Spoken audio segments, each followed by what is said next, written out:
우리 한 목소리로 같이 합독했으면 좋겠습니다. 6절부터 11절까지. 말라기 1장 6절에서 11절.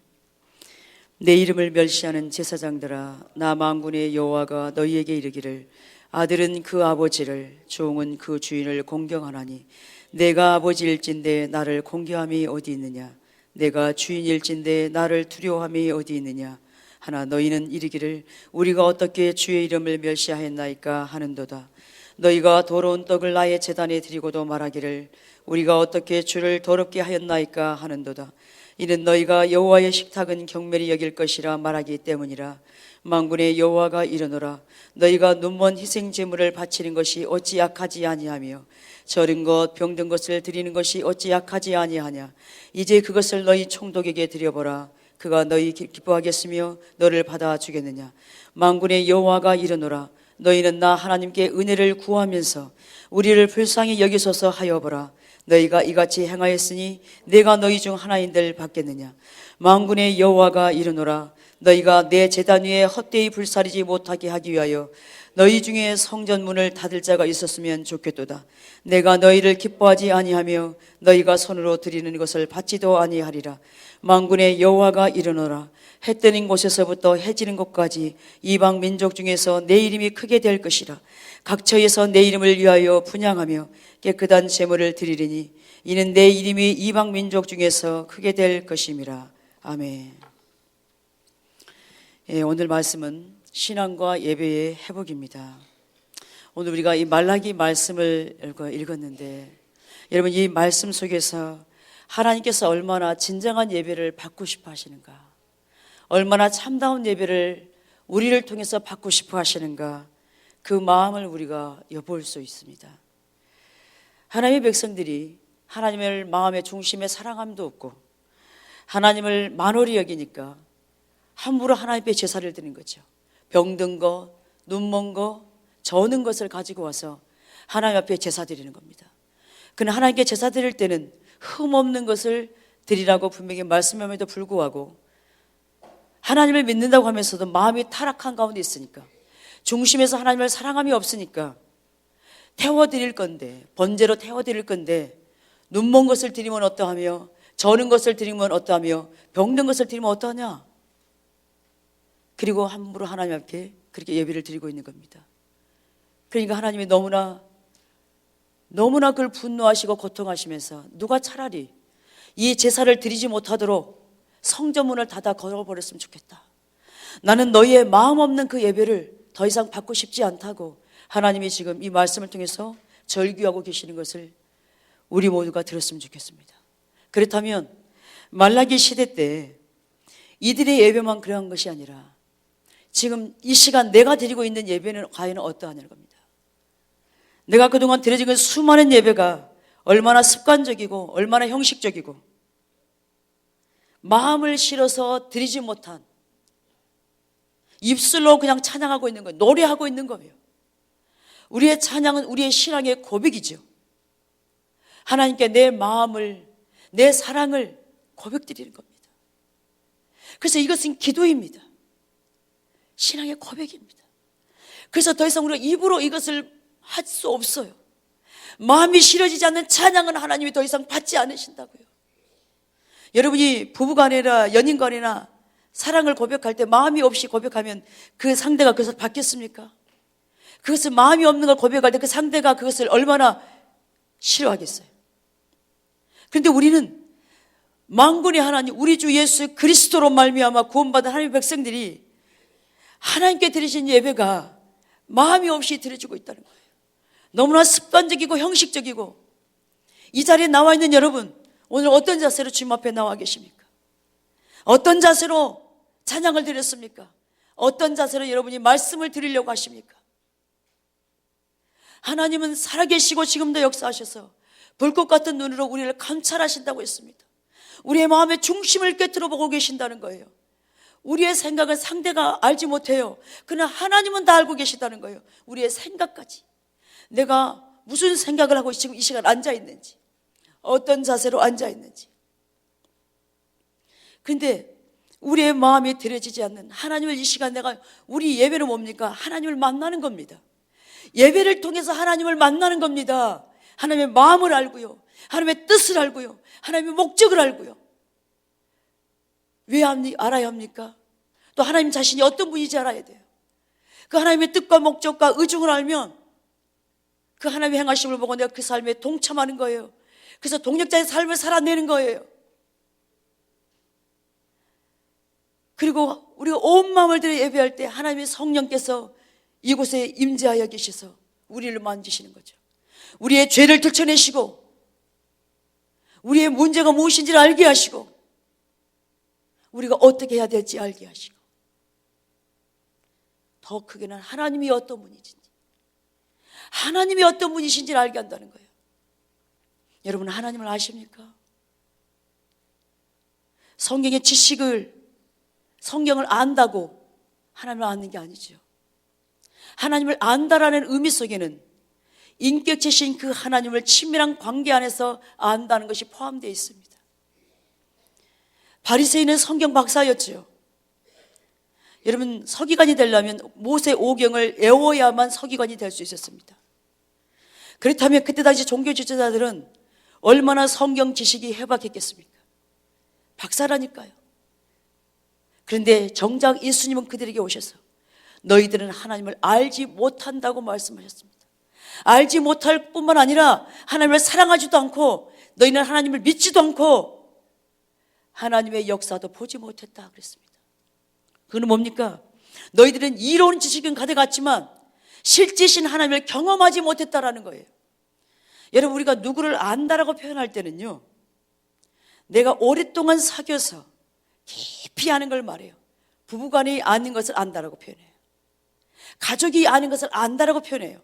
그러나 새로운 사람을 내가 한번 만나서 대충 아는 걸 안다라고 말하지 않아요. 성경에서 이 안다라는 것은 히브리어로 야다라는 뜻이 포함되어 있습니다. 그것은 부부간의 친밀한 관계 안에서 아는 것, 이걸 안다라고 표현하는 거예요. 우리가 하나님을 알려면 이 친밀한 관계에 있지 아니하면 우리는 하나님을 알 수가 없습니다. 그러니까 신앙생활에도 하나님 따로 나 따로의 삶을 살 수밖에 없다라는 겁니다. 우리가 여기 하나님께서 오늘 말씀을 통해서 그 예배가 예배되지 않은 타락한 예배로 말미암아 고통하시면서 해 지는 데서부터 해 뜨는 데까지, 해 뜨는 데서부터 해 지는 데까지, 다시 말하면 이건 하나님의 부흥을 말합니다. 나를 진정으로 예배하는 그날이 오게 될 거라고. 그때 내가 그 예배를 내가 받게 될 거라고. 지금은 우리가 이렇게 타락된 예배를 드린 것 때문에 고통하시는 하나님께서는 그러나 부흥이 오면은 나를 진정으로 예배하는 자들이 일어나게 될 것이다. 나를 진정으로 예배하는 그 진정한 예배의 무리자들이, 그 예배자들이 서게 될 거라고 하나님이 이렇게 소망을 가지고 말씀하고 있다는 거예요. 하나님은 그래서 왜 부흥을 우리 가운데 보내시기를 원하시는가? 진정한 예배를 받기 위해서 하나님은 부흥을 보내시겠다고 말씀하고 있습니다. 진정한 예배가 오면 우리는 그 하나님의 임재 앞에서 꼬꾸라질 수밖에 없습니다. 내가 얼마나 죄인인가, 내 안에 감추어진 죄가 다 드러나게 되는 거죠. 전에는 이것이 죄가 죄인지를 인식을 못하고 살아요. 근데 성령께서 우리를 비추시니까 내가 얼마나 타락한 자리에 있었던가, 내가 얼마나 하나님을 떠나 있었던가, 내 안에 얼마나 죄가 가득한 걸 보이니까 애통하며 회개하며 하나님 앞에 엎드릴 수밖에 없다라는 겁니다. 단순히 교회 숫자적인 사람을 늘리기 위해서 부흥이 오는 게 아니라는 거예요. 하나님 먼저 하나님을 믿는 하나님 백성들로부터 진정한 예배를 받고 싶어 하신다는 겁니다. 오늘 저와 여러분이 그런 예배가 안 드려지고 있다면 우리는 예배 드렸다고 말할지 모르지만 하나님은 나는 너 예배 받지 않았다고 말씀한다는 거예요. 그렇다면 이것이 무슨 의미가 있겠냐는 거예요. 아무런 의미가 없죠. 중심에 들어지지 않는 예배는 하나님께 헛된 것입니다. 더 이제 살펴보겠지만 하나님은 구약시대 때나 예수님 시대나 오늘날에 하나님은 예배자를 찾고 계십니다. 진정으로 하나님 앞에서 온 마음을 들여서 하나님을 사랑하기를 원하고 하나님을 찾는 그 무리들을 하나님은 지금도 찾고 계신다는 겁니다. 그러므로 우리의 예배가 회복돼야 합니다. 예배가 회복되지 아니하면 우리의 신앙이 회복될 수 없어요. 우리의 삶이 회복될 수가 없어요. 제가 여기서 드리는 예배라는 것은 뭐냐면 먼저 찬양과 경배를 말씀하는 겁니다. 찬양을 우리가 왜 30분 드리는가? 한나라의 예배에는 한나라 가면 찬양밖에 없습니다. 드릴 게 아무것도 없어요. 여러분, 설교는 사람을 위한 거예요. 기도도 사람을 위한 거예요. 그러나 찬양과 경배와 헌금은 하나님께 드려지는 거예요. 근데 이 찬양과 경배가 일주일의 삶이 하나님을 떠나 있으면 절대로 예배가 드려질 수 없습니다. 일주일 동안 하나님을 한 번도 찾지 않아요. 하나님에 대한 인식도 없어요. 근데 무슨 찬양이 드려지겠습니까? 거기에 무슨 마음이 실어지겠습니까? 입술로만 찬양하고 있는 거죠. 그리고 왜 모르는 찬양을 하냐? 무슨 놈의 찬양을 이렇게 길게 하냐? 또 왜 서서 하냐? 여러분, 한나라에 가면 24 장로들과 믿음의 선진들이 면류관을 하나님께 벗어던지고 경배했습니다. 하나님을 천군 수많은 천사들이 하나님을 일어서서 찬양하며 송축하며 기뻐합니다. 하나님의 영광을 보면 경배하지 않을 수가 없는 거죠. 하나님이 어떤 분인지 우리가 조금이라도 안다면 내가 입술로 더 이상 찬양하지 않을 겁니다. 우리의 마음이 다 시려질 겁니다. 이 시간 여러분, 오늘 왜 이 말씀을 우리 가운데 하기를 원하는지 여러분 각자가 하나님 앞에서 반응하십시오. 하나님 무슨 말씀을 나누기를 원하십니까? 저한테 계속해서 주시는 말씀이 너희가 예배가 회복돼야 된다. 우리가 예배가 회복이 안 되면요, 더 이상 우리의 삶이 신앙이 회복될 수가 없기 때문에 그렇습니다. 우리가 아무리 많이 기도한들 그 기도를 하나님이 안 듣기 때문에 그렇습니다. 그런데 제가 말씀드렸잖아요. 신앙이 회복돼야, 삶이 회복돼야 예배가 온전히 회복된다고요. 근데 먼저 예배가 회복된다, 아무리 예배 회복해달라고 기도한들 신앙과 삶이 회복되지 않으면 예배는 회복될 수가 없습니다. 그래서 우리의 예배는 뭐를 증명하냐면 나의 삶을 증명해요. 나의 신앙을 증명해요. 내가 신앙이 온전하지 않으면, 내 삶이 온전하지 않으면 예배가 절대로 안 되집니다. 여러분, 예배 시간에 왔다 갔다 하지 마세요. 특별한 일이 아니면 예배 시간에 왔다 갔다 하지 마세요. 핸드폰도 끄십시오. 하나님께 집중하십시오. 제가 예전에 어느 그 보험회사에 신우 예배를 인도했습니다. 몇 달 동안 계속 인도했습니다. 한 달에 한 번씩 점심시간에.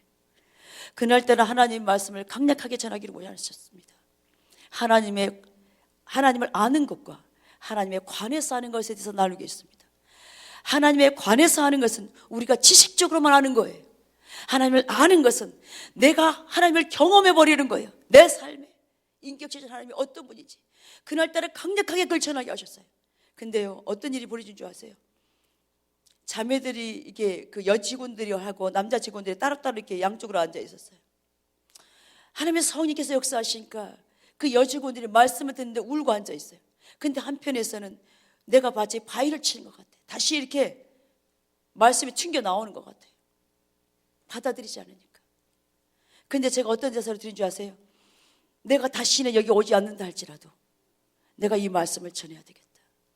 듣든지 듣지 않든지 그것은 듣는 사람의 책임이고 그것은 그들이 책임져야 될 문제고 나는 하나님이 전하는 것만 전할 뿐입니다. 지금도 마찬가지입니다.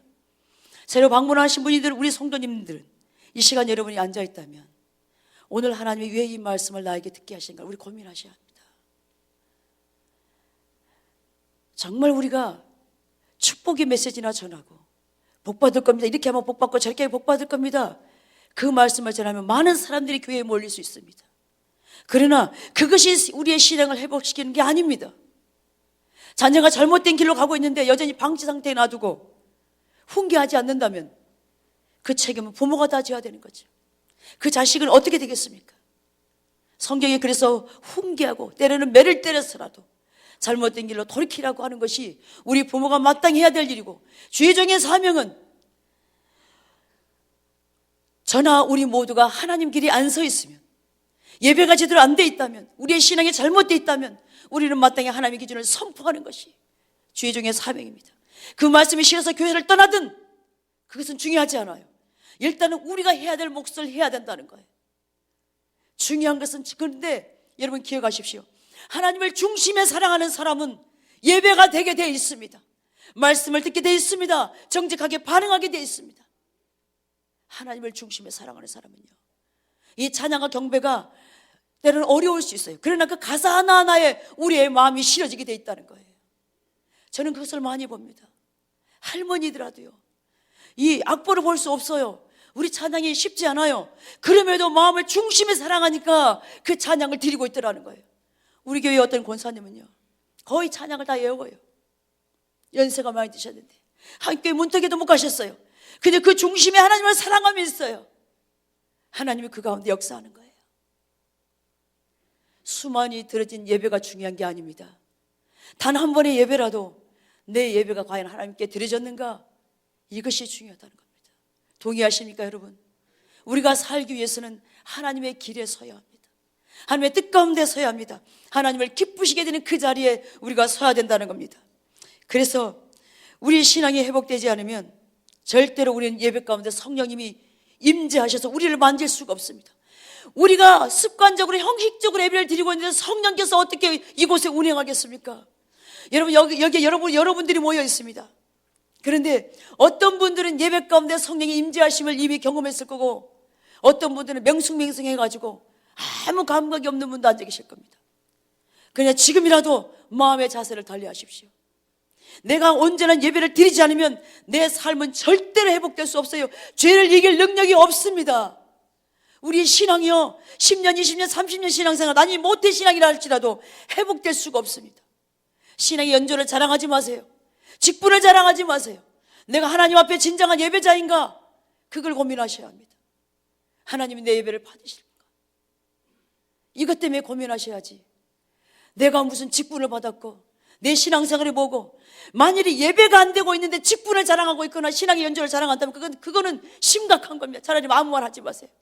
내가 이런 직분자라고 말하지 마세요. 그건 창피한 일이에요. 주 안에서 직분이 뭐가 중요한 겁니까? 저는요, 저를 아줌마라고 불러도 좋아요. 자매님이라고 불러도 좋아요. 직분이 무슨 의미입니까? 직분은요, 우리가 그 어떤 하나님이 주신 일을 감당하라고 주어진 거죠. 하나님의 일을 감당하라고 주어졌는데 그 직분이 그게 안 된다면 그게 무슨 의미가 있겠냐는 거예요. 그러므로 우리의 신앙의 첫 번째로 예배가 회복돼야 합니다. 신앙의 회복부터 돼야 합니다. 여러분, 왜 신앙생활 합니까? 우리가요? 왜 하나님을 믿지요? 그것은 나를 구원하시고 나를 택하사 구원하셔서 하나님이 나에게 왜 구원하십니까? 목적과 뜻을 우리 가운데 주시고 나를 구원하셨습니다. 하나님의 목적과 뜻을 나의 삶을 통해서 이루어 드리라고 우리를 구원하셨습니다.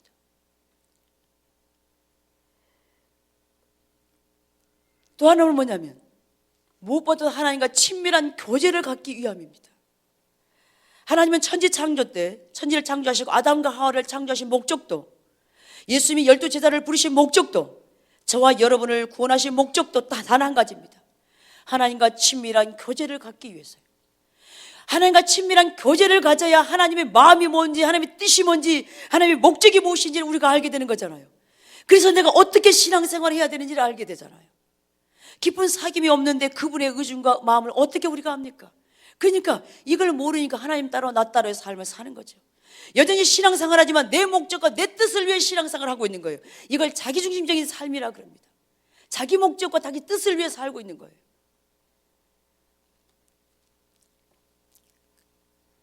그래서 우리가 이 하나님과 교제할 때 하나님의 마음과 뜻을 알면 우리는 기꺼이 거기에 순종하는 지 나가야 돼요. 하나님이 어떻게 나한테 감동을 주셨어요? 어떤 걸 깨닫게 하셨어요? 그러면 우리 거기에 반응하는 겁니다. 전도에 대한 감동을 주시거나 섬김에 대한 감동을 주시거나 다양하게 지금 이때는 기도해야 된다고 기도에 대한 반응을 주시거나, 그러면 우리는 반응해야 합니다. 순종한 자리로 가야 합니다. 그럴 때 순종할 때 우리는 주님의 능력으로, 우리의 능력으로 이루는 게 아니에요. 하나님의 능력으로 우리가 그 일을 이루어가는 거예요.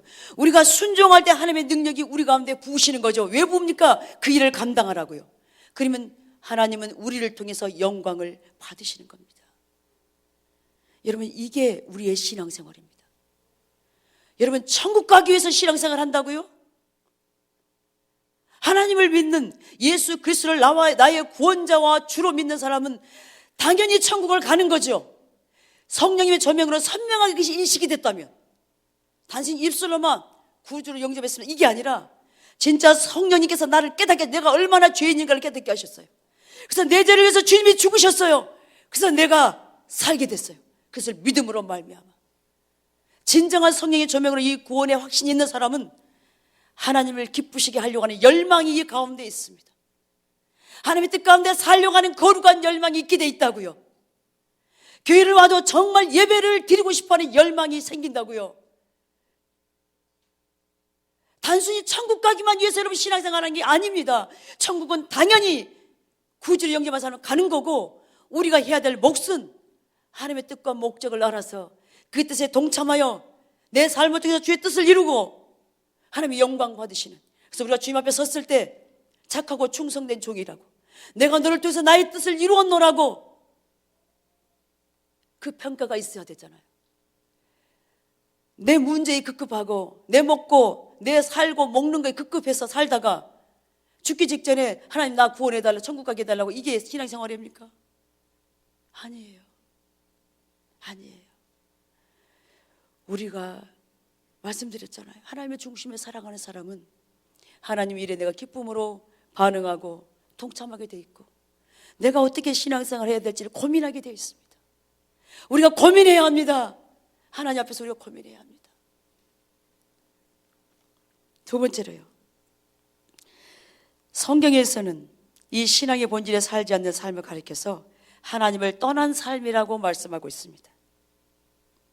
이사야 1장 4절에 보면 그들이 여호와를 버리며 이스라엘의 거룩하신 이를 만홀히 여겨 멀리하고 물러갔도다. 호세아 4장 6절에 내 백성이 지식이 없어 망하는도다. 여기서의 지식은 하나님을 아는 지식입니다. 이 하나님을 아는 지식이라는 것은 하나님과 친밀한 교제, 사귐을 통해서 그 하나님을 내 삶에서 경험에서 나오는 그 하나님, 그 지식을 말씀하고 있어요. 그런데 우리가 하나님과 친밀한 교제가 없는 것을, 다시 말하면 우리의 삶에 이미 기도하지 않고 말씀을 묵상하지 않는, 일주일 내내 기도도 하지 않아, 말씀도 보지 않아, 그래서 주일날만 되면 성경 들고, 때로는 성경도 그냥 요즘에는 하도 핸드폰 되니까 그냥 오죠. 아무 생각 없이 그냥 왔다 갔다 해요. 그래서 내 마음은 난 하나님 믿다고 생각을 해. 근데 우리의 마음은 점점 하나님을 떠나 있다는 겁니다.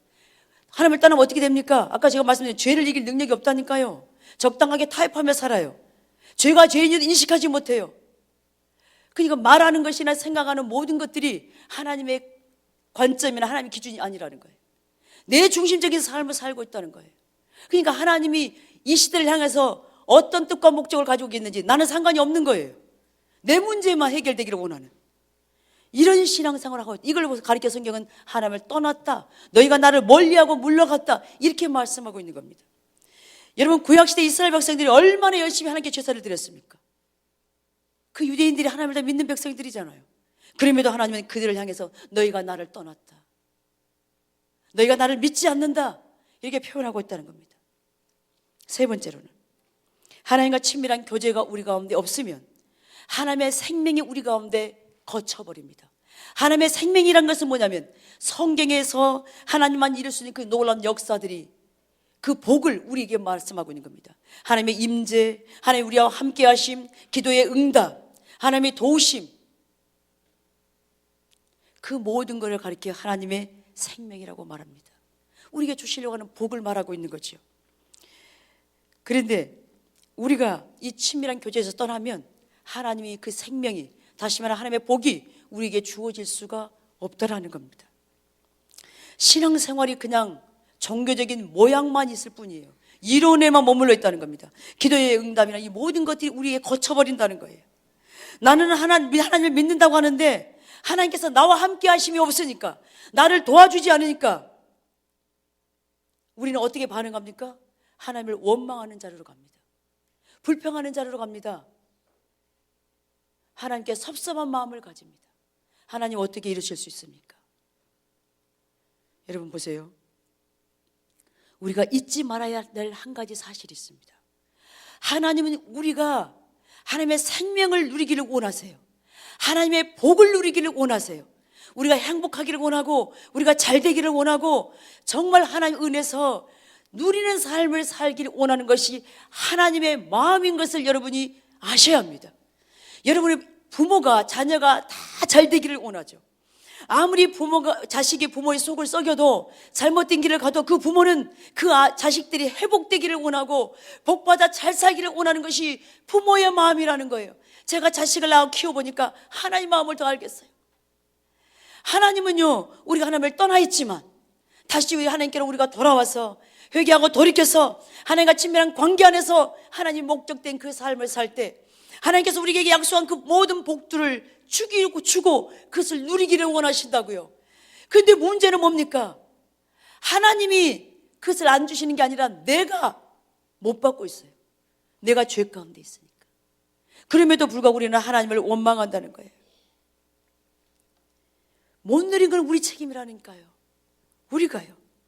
그래서 신명기 30장 9절에 보면, 19절에 보면 너와 내 자손이 살기 위하여 생명을 택하라 이렇게 말씀하고 있습니다. 이 생명이 뭐죠? 하나님의 복을요. 그래서 분명하게 하나님의 뜻을 우리에게 말씀하고 있어요. 내가 너에게 향한 뜻은 생명을 누리는 것이다. 너희가 복을 받는 삶이다. 이렇게 성경에는 분명히 말씀하고 있어요. 그러면 어떻게 해야 우리가 이 삶을 누릴 수 있는가? 어떻게 하면 하나님의 이 생명의 복을 우리가 누릴 수 있는가? 신명기 30장 여러분 15절을 한번 찾아보겠습니다. 이건 너무 중요한 부분이기 때문에 같이 한번 읽어보시면 좋겠습니다. 30장, 신명기 30장 15절부터 같이 읽겠습니다. 신명기 30장 15절. 보라, 내가 오늘 생명과 복과 사망과 화를 내 앞에 두었나니 곧 내가 오늘 내게 명령하여 내 하나님 여호와를 사랑하고 그 모든 길로 행하며 그의 명령과 규례와 법도를 지키라 하는 것이라. 그리하면 내가 생존하며 번성할 것이요 또 내 하나님 여호와께서 내가 가서 차지할 땅에서 내게 복을 주실 것임이니라. 그러나 내가 만일 마음을 돌이켜 듣지 아니하고 유혹을 받아 다른 신들에게 절하고 그를 섬기면 내가 오늘 너희에게 선언하노니 너희가 반드시 망할 것이라. 너희가 요단을 건너가서 차지할 땅에서 너희의 날이 길지 못할 것이라. 내가 오늘 하늘과 땅을 불러 너희에게 증거를 삼노라. 내가 생명과 사망과 복과 저주를 내 앞에 두었은즉 너와 내 자손이 살기 위하여 생명을 택하고 내 하나님 여호와를 사랑하고 그의 말씀을 청종하며 또 그를 의지하라. 그는 내 생명이시요 내 장수이시니 여호와께서 내 조상 아브라함과 이삭과 야곱에게 주리라고 맹세하신 땅에 내가 거주하리라. 아멘. 하나님은 우리에게 5가지를 말씀하고 있습니다. 하나님의 생명과 복을 받기 위해서 우리가 어떻게 해야 되는가?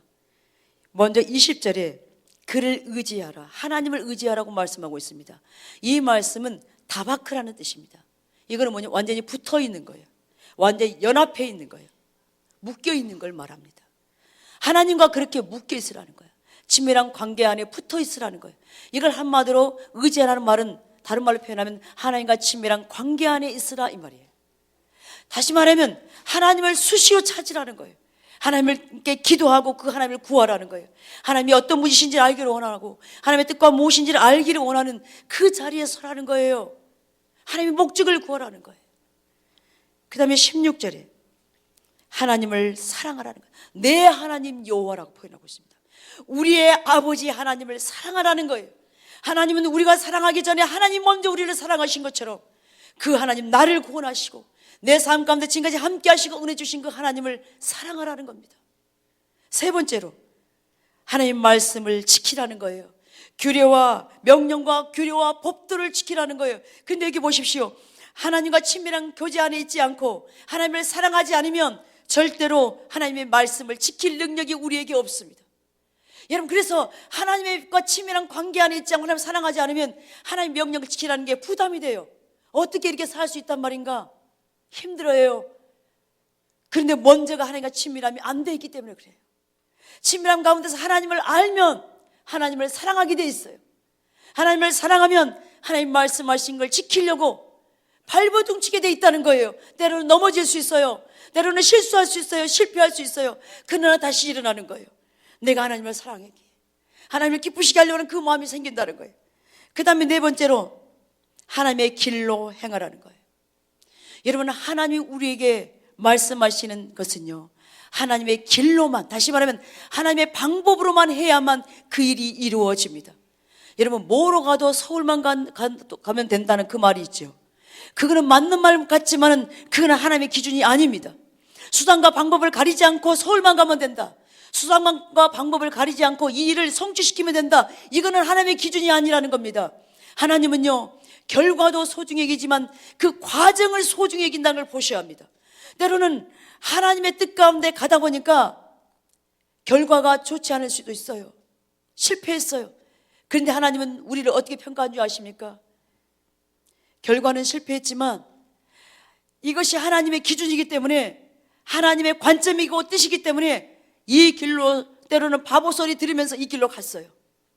그걸 하나님이 귀하게 보고 계시다는 거예요.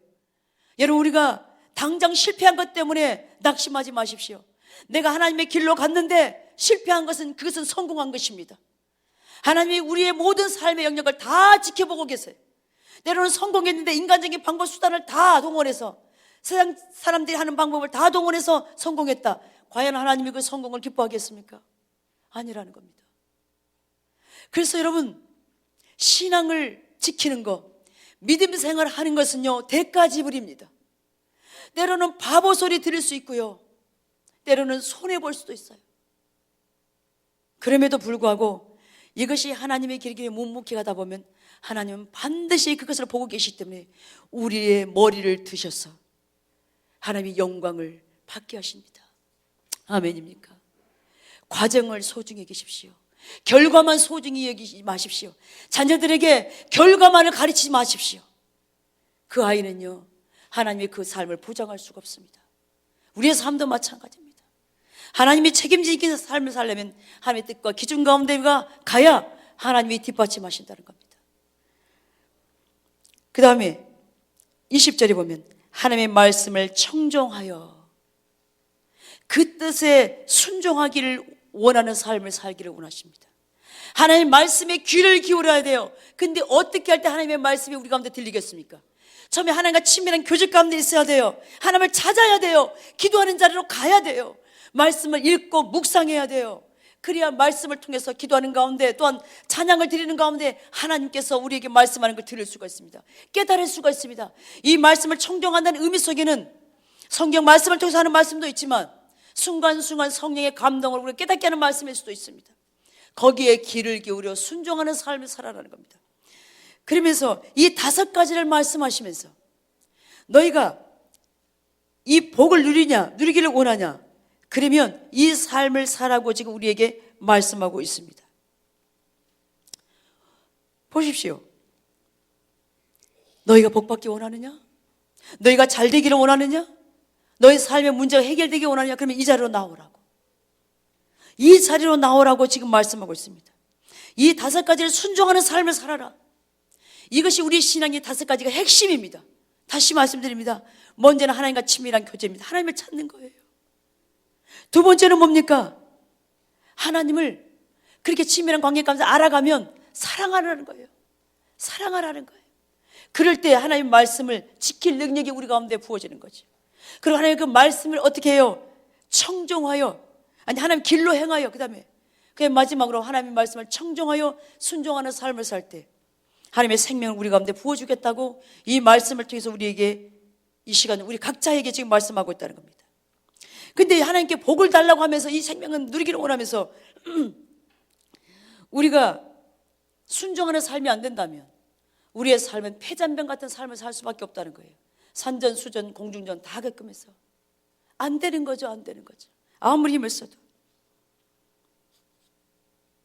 그래서요, 하나님은 이 땅에 살면서 저와 여러분이 이 복을 누리기를 원하십니다.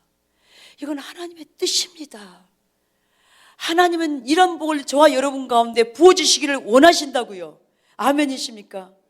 그래서 우리가 이 삶을 살아내야 한다는 겁니다. 왜요? 내가 살기 위해서요. 하나님은 우리 가운데 이것을 주시기를 원하는데 사단이 우리의 삶을 노략질해 가는 거예요. 하나님께서 주시기를 원하는 그 복을 빼앗아 간다고요. 어떻게 해요? 우리의 생각으로, 우리의 행동으로, 우리의 마음으로 하나님의 기준에 서지 못하도록, 그렇게 반응하지 못하도록 우리를 이렇게 노력하는데, 그때 우리가 어떻게 해야 됩니까? 결단하고 서는 거죠. 내가 살기 위해서, 내 자녀들이 살기 위해서 우리가 이 삶을 살아내야 된다는 거예요. 이 삶을 안 살면서 하나님을 원망하고 불평하면 그건 안 맞는 게 아니죠. 여러분 보이십니까? 이 삶을 안 살면 생명이 흐를 수가 없다고 성경이 분명히 말씀하고 있잖아요. 뭐라고 말씀하세요? 여기에요. 생명과 복과 저주와 화를 두었으니까 너희가 선택하라 그러잖아요. 우리에게요. 나는 나의 뜻은 근데 분명한 것은 너희에게 생명과 복이야. 내가 너희에게 생명과 복을 주기를 원해. 그런데 너희가 어떻게 할 건지 선택하라. 이 5가지의 삶 가운데 살 것인지 너희 마음대로 그냥 살 것인지 결단해야 된다는 거예요. 잘 되기를 원하면서도 하나님 안 찾는다. 이건 공식이 안 맞아요. 답이 나올 수가 없어요. 여러분 학생들이 시험을 앞두고 있는데 공부도 안 하면서 시험 잘 치기를 원하는 거와 똑같아요. 여러분 이 시간에 잊지 말아야 될 것은 하나님의 뜻은 내가 잘 되는 것이다. 복 받는 것이다. 생명을 누리는 것이다. 아멘이십니까? 그렇다면 내가 그럼 어떻게 2015년에 결단하여 서야 될 것인가? 이 5가지 말씀을 여러분 집에 가서 신명기 이 15장을 30장을 묵상하십시오. 그리고 하나님께서 여러분에게 주신 음성에 귀를 기울이시고 반응하십시오. 그래서 내가 복을 못 받는 건 원인이 하나님께 있는 게 아니죠. 나에게 있는 것입니다. 나에게. 그게 동의되십니까? 아멘. 그 다음에요. 이 신앙의 본질에서 떠나 있으니까 하나님과 친밀한 관계가 없고 하나님을 알고 사랑함이 없고 하나님 길로 행하지 않고 하나님의 말씀에 청종할 순종하는 삶이 안 되니까 오늘 와서 예배를 드리는데 어떻게 해요? 찬양을 드리는데 여러분 찬양이 들으셨습니까? 찬양 드리는데 잡생각이 막 떠오르는 사람들 있죠. 집중이 안 되죠. 찬양의 가사 하나하나가. 여러분 이게 안 되게 돼 있습니다. 말씀을 들어도 깨달아지지가 않는 거예요. 지금도 성경을 읽어도 무슨 의미인지를 몰라. 여러분 초신자라면 이해가 돼요. 그런데 신앙생활 나름대로 했는데 몇 년, 1년 이상을 했는데도 말씀이 안 깨달아진다면 하나님 앞에서 심각하게 고민하셔야 합니다. 나와 하나님 사이에 막힌다면 뭔지를 고민하셔야 합니다. 우리의 죄가 있으면요 안 깨달아져요. 비추심이 없어요. 예배가 안 되게 되어 있습니다. 찬양이 왜 긴가 탓할 게 아니라 내 문제가 뭔지를 보셔야 합니다. 내 문제가 뭔지를. 내가 지금 예배드리는 자세가 어떠한가를 보셔야 합니다. 성령님은요 정말 우리가 하나님을 갈망하면서 때로는 세리처럼 내가 죄인입니다. 나를 불쌍히 여겨주소서라고 감히 하늘을 우러러보지도 못하면서 먼 발치에서 기도하고 있었잖아요. 바리새인은 너무나 당당한 거예요. 나는 일에 2번 금식하고 11조하고 기도 많이 하고 예배 잘 드리고 나는 저 세리와 같지 않음을 감사하나이다. 얼마나 교만의 극치입니까? 근데 하나님은 그날 세리의 기도를 들으셨습니다. 우리가 하나님 앞에 나올 때 여러분 우리가 내세울 게 뭐가 있습니까? 우리는 예수님의 십자가 보혈의 공로를 의지하지 않으면 아무도 하나님 앞에 설 자가 없습니다. 여러분 이것을 듣지 못하는 분들을 위해서 제가 다시 말씀드립니다. 제가 2002년도에 제가 기도하고 있는데 환상이 보였어요. 근데 그 환상 중에 제가 기도를 또 하고 있는데 제가 마치 바리새인처럼 하나님 앞에 나가서 기도하고 있는 거예요. 하나님 제가 어릴 때부터 열심히 신앙생활했고 그동안 얼마나 많이 기도하고 전도하고 하나님은 다 알고 계시지요. 그러면서 제가 하나님 앞에 주저리 하고 읊조리고 있는 거예요. 내 잘났다고. 근데요 저는요 하나님을 생각하면 두려운 하나님이라고 생각해 본 적이 한 번도 저는 없어요. 하나님 하면 그냥 사랑으로 제게 느껴져요. 사랑의 하나님, 너무나 좋으신 저희 아빠. 근데 제가 그렇게 읊조리고 있는데 하나님이 얼마나 무서운 하나님으로 인식되는지 제가 이 다리가 후들후들 떨려서 주저앉아 버렸어요. 너무나 무서우니까 제가 하나님 앞에 나가서 그러고 있는 거예요. 그 짓을 하고 있는 거예요. 제 자랑을 하고 있는 거예요. 하나님과 저는 상관이 없이 느껴지는 거예요. 너무나 두려웠어요. 하나님과 상관이 없다니까요. 내가 하나님 앞에 나아갈 때 예수 그 십자가 보혈의 공로를 의지하고 나가야 되는데 내 의를 의지하여 나가고 있다고요. 내 의를 의지하여 나가면 하나님과 상관이 없습니다. 우리는 예수님이 십자가에 죽는 의미가 없습니다. 근데 내가 그 순간 회개하고 내가 하나님 앞에 설 수 있는 유일한 근거는 예수 그리스도의 십자가 보혈의 공로를 의지하여 주님 앞에 이 아버지 앞에 섰습니다. 그런데요, 너무나 놀라운 것은 찰나적인 순간이에요. 무슨 캡슐 같은 게, 투명한 캡슐 같은 게 저를 딱 감싸더니 포근한 사랑으로 제가 다시 회복되는 거예요. 하나님 다시 포근한 사랑이 하나님으로 느껴지는 거예요. 우리가 하나님께 나아가는 유일한 근거는 예수 그리스도의 십자가 보혈의 공로를 의지하는 것 외에는 아무것도 없습니다. 그럼 내 삶 가운데 내가 신앙생활 나름대로 하고 기도하고 열심히 했다면 전적인 주의 은혜입니다. 제가 아침에 일어나 묵상하고 앉아있는데 그 찬송가에 지금까지 지내온 건 주의 크신 은혜라, 그것이 생각나면서 그걸 부르게 했어요. 지금까지 지내온 건 주의 크신 은혜라. 그러면서 그 은혜의 의미가 뭔지를 선명하게 깨닫게 하시면서 제가 2002년도에서 2년 6개월 동안 이화여대 사역을 하면서 교수님들 성경 공부를 인도하고 대학원생들을 2년 반에 양육하면서 그 모든 것이 그 귀한 분들을 다 만나게 하시고 지금껏 이렇게 해외에 나가서 집회하게 하고 교회 지방에 우리나라의 교회 집회하게 한 내가 잘나고 똑똑한 것이 아니라 나 같은 부족한 정말 막대기 같은, 때로는 저렇게 지푸라기를 표현합니다만 그런 인간을 하나님이 쓰신 것은 전적인 주의 은혜로 말미암은 것이지 나로 말미암은 것은 아무것도 아니었다는 것이 다시 고백되어지면서 그래요, 주의 은혜입니다. 지금까지 지내온 것이 전적인 주의 은혜입니다. 주의 은혜로 이것을 감당하게 하셨습니다. 주의 은혜로 이 일을 이루게 하셨습니다. 내가 내세울 것은 아무것도 없습니다. 내가 잘하는 것은 단지 주의 은혜인 것을, 그것밖에 없습니다. 여러분의 삶에 지금까지 나름대로 잘 나가는 것이 있었습니까? 잘 되는 것이 있었습니까? 여러분의 지혜와 여러분의 지식과 경험이 아니라는 겁니다. 하나님이 그 시간 여러분 가운데 여러분은 모르지만 함께 하신 은혜로 말미암아 되어졌다는 겁니다. 이 사실을 놓치면 우리는 순간 교만한 자리로 가요. 하나님을 잊어버려요. 주님의 보혈의 공로를 인식하지 못해요. 그래서 우리는 매일매일 십자가 보혈의 공로를 의지하는, 십자가를 의지하는 삶을 살아야 된다는 겁니다. 그래야 우리의 마음이 높아지지 않는 거죠. 여러분, 제가 그동안 입술로는 내 힘으로 못한다고 고백했어요. 근데 지나고 나니까 내가 입술로만 그렇게 고백을 했구나, 나름 내 생각으로 내가 할 수 있다라고 생각했던 것 같아요. 근데 깨달아지는 건 나는 이제는 1%도 내 힘으로 할 수 없다는 게 중심에서 고백돼요. 설교요? 못해요. 아무리 제가 설교를 준비해 나름대로 열심히 해도 성령님이 뒷받침하시지 않으면 그거는 꽝이에요. 성령님이 하셔야 돼요. 매 순간 우리의 삶에서 나를 도와주시는 성령님이 계시지 않으면 우리는 아무것도 아니라는 겁니다. 동의하시니까 여러분? 그래서 우리는 매 순간 성령님을 의지해야 돼요. 주님 도와주세요. 제 힘으로 못해요. 이게 바로 성령님을 의지하는 삶이에요. 이 삶을 우리가 살아내야 된다는 겁니다. 여러분의 삶 가운데 놀라운 치유를 경험했습니까? 놀라운 은혜를 경험했습니까? 그니 왜 치유와 놀라운 은혜를 주시는 겁니까? 지금 이 시점에 하나님을 더 깊이 알고 사랑하는 자리로 나오라는 거예요. 그리고 더 나아가 하나님의 행하시는 맞다면 기꺼이 그가 자리에 동참하라는 겁니다. 예전보다 나은 신앙생활을 하라는 거예요. 근데 옛날에 이렇게 했다고 자랑만 하고 있다면 그게 무슨 의미입니까? 그 은혜가 헛되는 거죠. 그 은혜를 주는데 내가 쏟아버리는 거죠. 나 때문에 주어진 게 아니라고요.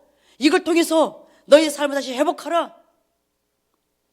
나를 추구하는 자로 나오라고 초청하고 있고, 더 나아가 다른 사람들 가운데 그렇게 나를 전하라고 그렇게 말씀하고 있다는 겁니다. 나만 좋으라고 긴 게 아니라는 거죠. 예, 우리가 우리 이 시간 우리의 상태를 돌아보고 고민하셔야 합니다. 내가 지금 어떤 상태에 있는지. 그래서 이 하나님이 우리 가운데 이루신, 우리의 삶 가운데 이루신 데 대해서 감사하십시오. 여러분, 우리에게 감사가 없으면요, 우리는 타락한 아담적인 본성이 있어서 안 되는 5%만 보고 우리가 코가 빠져 있는 거예요. 그동안 잘 되어왔던 95%는 잊어버려요. 하나님이 함께했던 95%, 그 놀란 은혜는 잊어버리고 안 되는 5%에 우리가 초점을 맞추고 낙심하고 불평하고 원망하고 있다는 거예요. 지금까지 지대온 주의 은혜를 생각하셔야 합니다. 감사할 때 우리가 그 자리를 가면서 다시 하나님을 신뢰하는 그 자리로 가게 된다는 거예요. 하나님이 지금 그런 말씀도 주십니다. 말라기 3장인데요. 하나님의 것을 도적질하지 마시라고요. 하나님의 것을 도적질하지 마십시오. 그러면서 그런 감동도 주세요. 아직도 깨닫지 못하느냐고. 하나님이 경고의 사인들을 이미 주셨다고. 경고의 말씀인 것 같습니다. 11조 헌금을 드리는 걸 소홀히 하지 마십시오. 여러분, 예배 때는 반드시 예물이 드려져야 합니다. 찬양과 경배의 마지막 단계가 찬양으로 우리의 사랑을 고백드리고, 마지막 단계가 우리의 마음을 하나님께 드리는 건데 그것이 헌금입니다. 여러분이 물질이 잘 복받기를 원하는데 물질을 안 드리면서 심지 않으면서 거두려고 한다. 이건 도둑이죠. 내가 여러분의 삶, 그런 마음, 여러분의 삶 가운데 이미 물질로 많은 손실을 입었거나 잘 안 돼요. 돌아보셔요. 하나님은 거짓말하는 분이 아니십니다. 내가 심지 않으면서 거두려고 한다고요? 거둘 수 없어요. 여러분, 10의 1조를 드려도 10은 다 원칙적으로 하나님 거예요. 다 내 거라고 하나님 말씀하세요. 근데 그 가운데 구별하여 드리라 그러는 거죠. 하나님을 중심에 살아가면 10의 1조가 아니라 2조도 3조도 드리는 거죠. 그런데 그것을 도둑질해 먹어버리는 거예요. 그러니까 종자를 먹어버리니까 씨를 뿌릴 게 어디에 있습니까? 없죠. 이건 어리석은 거예요. 씨까지 먹어버려. 하나님이 축복할 씨가 없어요. 하나님 뭘 축복하겠습니까? 여러분 가운데 이 말씀을 드려야 될 분들이 계시는 것 같아요. 어제 말씀을 주신 저한테 4가지 감동을 주셨어요. 이것을 꼭 나누라고. 주의종이 해야 될 몫은 마땅히 전해야 될 것을 전해야 되는 거예요. 우리가 물질의 주권자이신 하나님의 주권과 통치 안에 들어가지 않으면서 부자 되기 원하십니까? 아닙니다. 먼저 하나님의 주권의 통치 안에 내가 들어갔는가, 그거부터 다시 점검하십시오. 이게 돼야 합니다. 하나님만 사랑하기를 결단하시고요, 하나님 뜻 가운데 순종하기를 결단하는 삶이 우리가 돼야 합니다. 그 자리로 우리를 촉구하고 계시고요, 그 자리로 나아가야 우리의 삶이 근원적으로 회복될 것을 지금 말씀하고 있습니다. 두 번째 감동이 뭐냐면, 우리의 삶에서 하나님이 기뻐하지 않은 것을 청산하라고 하십니다. 이미 환경적인 사인들을 주셨습니다. 여러분 돌아보십시오. 하나님 지금 내 삶에서 뭘 기뻐하지 않는가, 그것을 지금 청산하셔야 합니다. 이것이 바로 하나님이 우리에게 주시는 복을 가로막고 있는 것입니다. 하나님이 복을 못 받게 이것이 가로막고 있다고요. 이 죄가. 이게 있으면 안 됩니다. 그 다음에 저한테 주신 감동이 또 뭐냐면, 거짓의 영을 파라는 것입니다. 이 거짓의 영은 여러분 습관적으로 거짓말하는 거예요. 이게 완전히 습관화가 되어 있는 사람이 있어요. 근데 이것이 죄가 죄인지를 모른다니까요.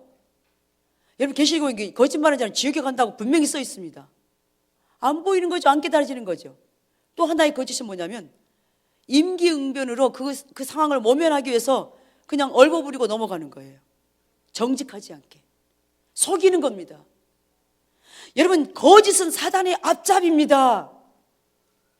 하나님은 거짓을 너무너무 싫어하십니다.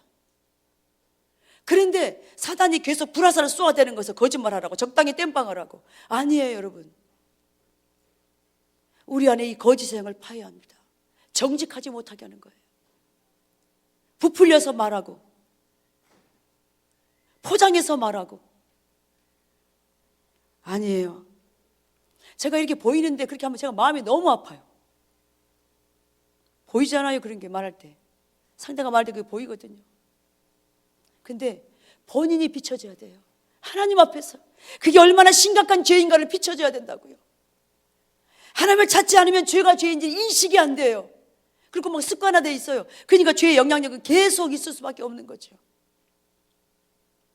그 다음에 하나 네 번째 주신 게 뭐냐면 판단하는 죄입니다. 판단하는 것이 더 지나치면 비판하는 자리로 가게 됩니다. 여러분, 판단은 하나님 외에는 할 수 없습니다. 판단한다는 것은, 비판한다는 것은 내가 하나님 자리에 내가 앉아 있는 거예요. 내가 하나님이 되어 있다는 겁니다. 근데 그렇게 하다 보면 관계가 깨지기 시작하고 교회 안에 그게 있으면 교회를 분열시켜 버립니다. 교회를 오염시킵니다. 교회를 무너뜨리는 죄가 되는 겁니다.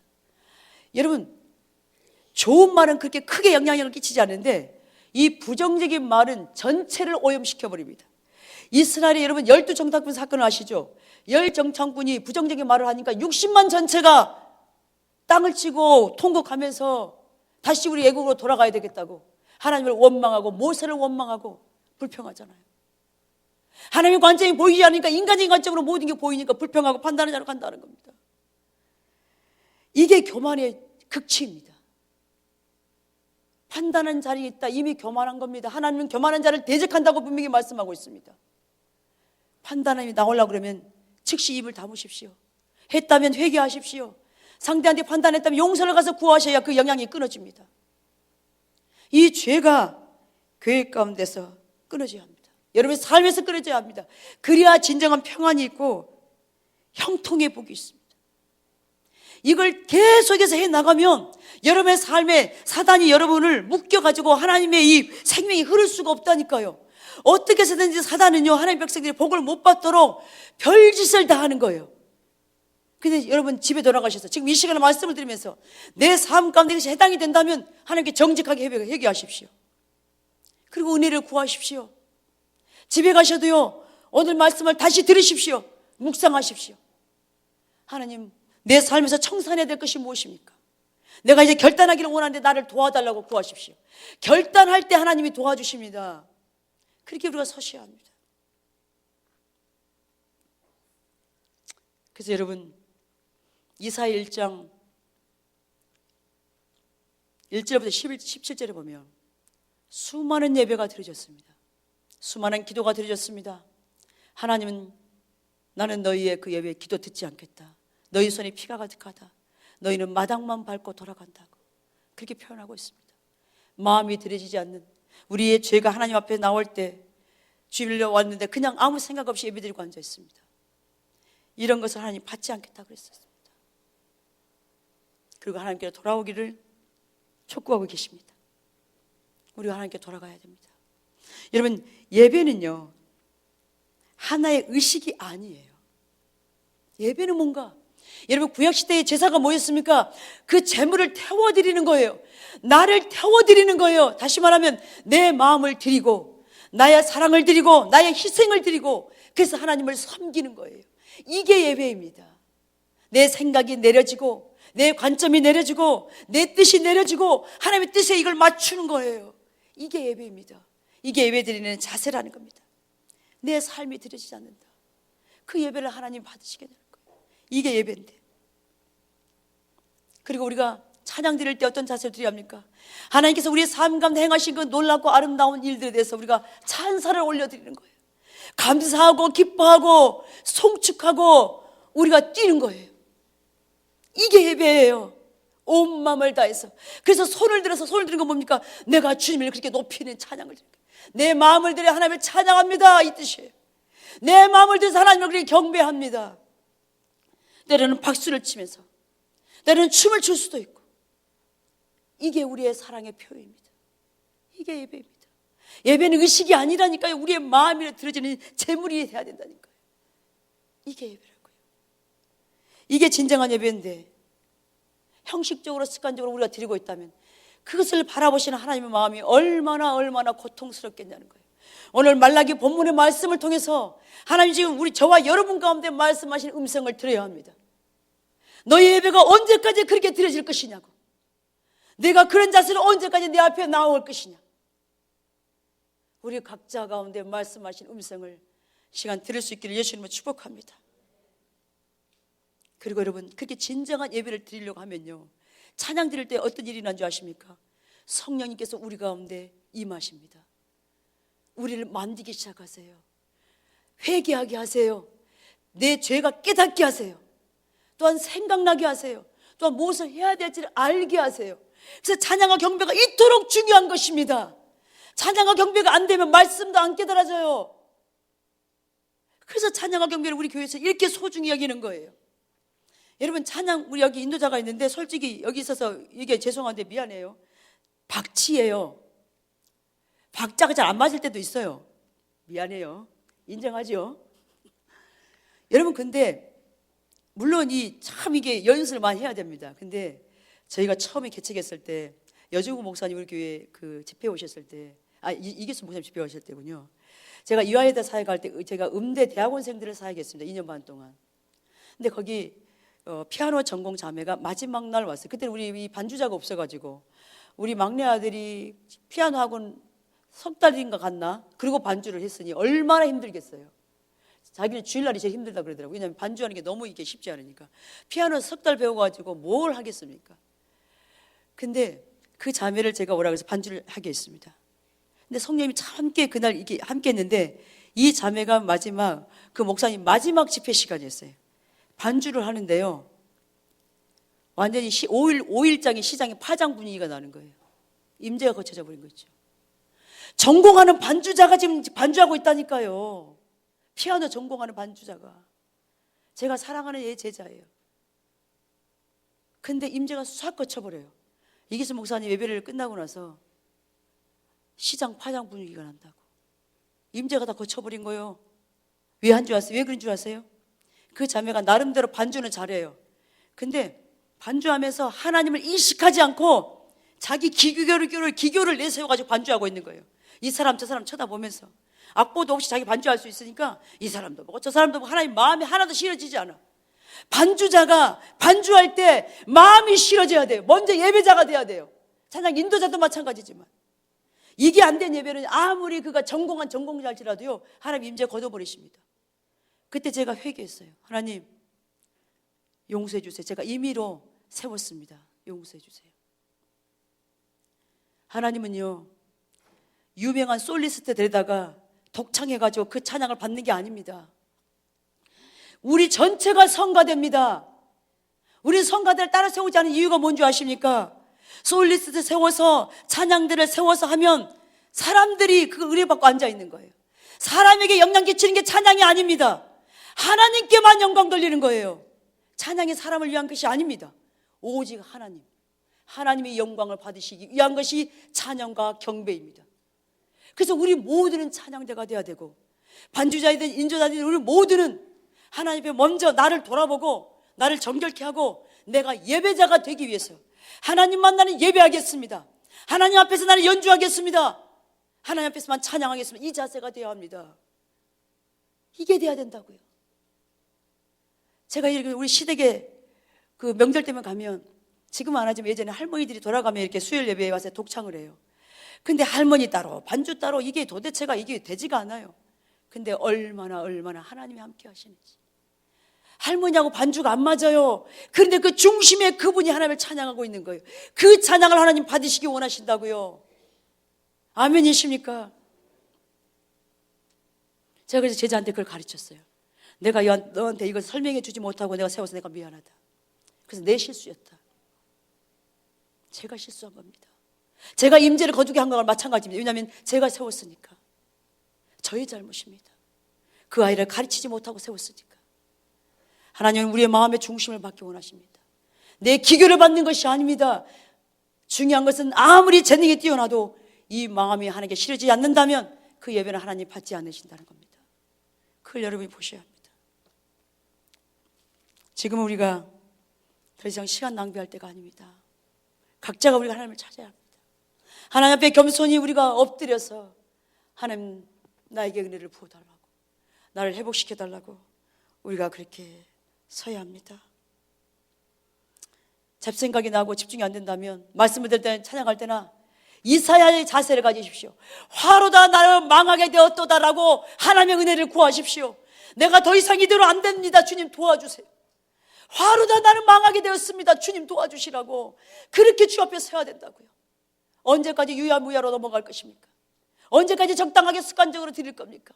더 이상은 안 됩니다. 하나님과 우리 사이에 죄가 있으면 하나님 안 받으십니다.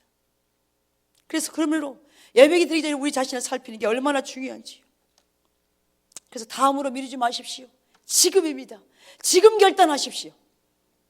오늘 처음 방문하신 분도 오늘 하나님이 이 교회에서 왜 나를 이 교회를 이끌었는가, 이 말씀을 나에게 듣기 위함인 것을 인식하시고 그렇게 반응하시기를 축복합니다. 우리 각자를 돌아보십시오. 하나님이 지금 우리 가운데 떠나 있고 하나님의 임재가 거쳐 있고 하나님의 생명이 거쳐 있습니다. 이 현실 앞에서 우리가 애통해야 된다는 겁니다. 우리가 하나님을 찾아야 된다는 겁니다. 오래된 직분자일수록 더 우리가 그렇게 반응했으면 좋겠습니다. 그래서 이 시간 우리가 성령님께서 우리 각자 가운데 비추시는 것을 회개하고 돌이키기를 원합니다. 내가 죄인입니다라고 서기를 원합니다. 내가 다시 돌아가오니 주의 은혜와 긍휼을 베풀어 달라고. 내가 중심 예배드리지 못했던 것을 회개하시고 그 수많은 예배가 마당만 밟은 예배였음을 여러분이 보이신다면 그것을 회개하시고 우리가 정직하고 겸손하게 우리가 살기 위해서, 내 자식들이 살기 위해서, 우리의 교회가 살고 이 나라 이 민족이 살기 위해서 우리가 주님 앞에 겸손하게 이 시간 반응했으면 좋겠습니다. 하나님 이 시간 다 한 가지를 원하십니다. 너희 예배가 회복되기 원한다. 나는 진정한 예배를 받고 싶다. 단 한 번의 예배라도 진정한 예배를 받고 싶다. 너의 신앙이 회복되기를 원하고 너의 삶이 회복되기를 원하는데 너희가 나를 깊이 알고 사랑하지 않으면 너희 신앙은 회복될 수가 없단다. 나의 말씀을 지키고 나의 길로 행하고 내 말씀을 청종하여 친밀한 관계 안에 있지 않으면 너의 삶은 회복될 수 없단다. 내가 너에게 부탁한다. 내 길로 회복하라고. 너의 삶을 회복하라. 그리하면 내가 너에게 나의 생명과 복을 부어줄 거라고 하나님 우리를 그렇게 초청하고 계십니다. 여러분, 문제는 나입니다. 우리 각자가 나라는 걸 인식하고 주님께로 돌아가십시다. 그래서 2015년은 하나님이 우리에게 부어주시고자 하는 그 놀라운 축복을 누리며 사는 한 해가 되시기를 예수 그리스도 이름으로 축복합니다. 더 이상 우리 예배가 마당만 밟는 예배가 되지 않기를 예수 그리스도로 축복합니다. 중심이 드려지는 예배가 되기를 예수 이름으로 축복합니다. 이 시간 그렇게 찬양 드리면서 기도하는 시간을 가졌으면 좋겠습니다. 자님들 나오시고요, 우리의 마음의 자세를 새롭게 하십시오. 겸손하게 하십시오. 겸손하게 하십시오. 그리고 우리 각자를 돌아보십시다. 남의 탓하지 마십시오. 하나님 원망했던 걸 철저하게 여기하십시오. 나 때문에 그랬습니다. 이 시간 우리 돌이켜서 그래 주의 은혜를 구하여 서십시다.